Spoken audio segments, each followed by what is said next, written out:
Rodriguez is there. He goes to ground, thinking he's been pulled down. He wants a penalty call. Jonathan Rodriguez claims he was pulled down. What do you think? Welcome to Instant Replay for MLS Matchday 7. I'm your host, Andrew Wiebe, and as always, we're taking a closer look at the most controversial refereeing decisions in Major League Soccer. We start in Houston, 31st minute. Preston Judd, the starting forward for the Quakes, is backing up on Eric Sviatchenko, center back for Houston Dynamo. Okay, Sviatchenko goes down, play is going to continue, but Ben Olsen saying, hold on, something happened here. And the video assistant referee, Jorge Gonzalez, spots it. He gets in Ismir Pekmich's ear, go to the monitor, check this for violent conduct, and yes, folks, this is violent conduct. Judd clearly uses that elbow as a weapon rather than a tool. I see excessive force here. Anytime you use or attempt to use excessive force or brutality against an opponent when not challenging for the ball, that is violent conduct, and this fits the definition to a T. One more from this one, 75th minute, Quakes up 1-0, still holding on down to 10 men.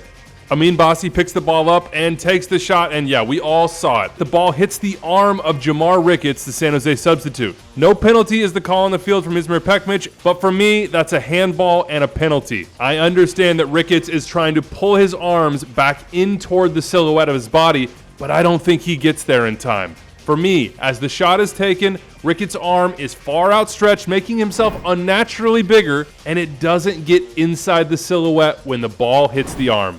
Ultimately, he's blocking a shot on goal with his arm outstretched. For me, that's a penalty. All right, here's one that got tongues wagging on MLS Wrap-Up. Sasha Kleshin said, hey, this is violent conduct and a red card on Chicho Arango. And look closely. Arango and Thomas Totland are fighting for position on a set piece. Totland grabs Arango. It's what I'd do too if I was trying to defend him in the box. And Chicho doesn't like it. Yeah, he could have swiped the arms away. A little swim move if you're a defensive end. But no, you see Chicho take that opposite arm and strike across the body into Totland, who goes down. St. Louis supporters are screaming.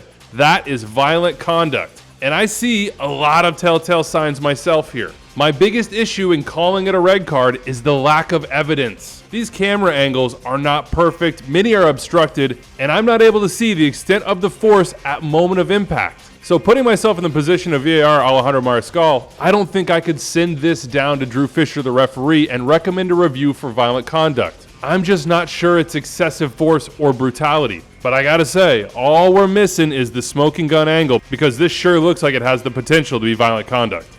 One more for you St. Louis folks. You didn't like the Chris Durkin handball in the 81st minute. I understand it comes off of his thigh. In previous editions of the laws, years ago now, this likely would not have been a handball because it came off a deflection off a different body part. But as the handball law is currently written, Durkin takes the risk of having his arm in an unnatural position. He is clearly making himself bigger, and his arm prevents a ball from going into the 6-yard box off the deflection. Based on the current law, this is a clear handball in my opinion, just as it was called on the field. Quick one from DC Montreal, 55th minute. Joel Waterman is initially shown red for this challenge. Rami Touchon, the referee, says, yep, that is serious foul play from behind with excessive force and endangering the safety of the opponent. I see why Touchon made this call live. It certainly looks like a red card. I also understand and agree with Soren Stoica, the VAR, for sending it down to Touchon to take a second look. Touchon changes the call from red to yellow, and I agree with that decision. For me, this is more reckless than excessive force, and given the contact as we see the replay, that is not rising to the level, for me, of endangering the safety of the opponent. Thus, the swap. Red for yellow. Well done to the crew on this one. And well done to Victor Rivas for spotting this penalty in the Red Bulls Orlando game. 20th minute, Kyle Smith defending on Lewis Morgan. He just gets that foot in there, contact to Morgan's foot, trips him. For me, that's a clear penalty. Same as this call in the Nashville-Columbus game.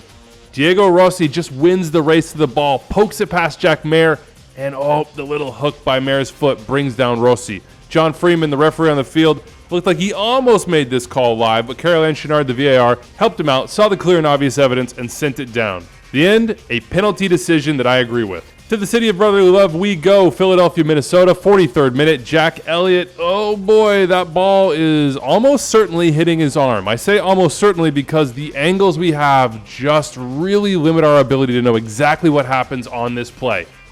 So I'm guessing, but it's an educated guess.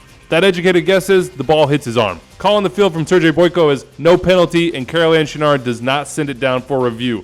On Chenard's side, I completely understand. We talked about the angles. It's got to be clear and obvious, and I'm just not seeing it based on what we have. But my gut says Elliott's arm was in an unnatural position. The ball almost certainly hit it. I think this is likely a penalty for Minnesota.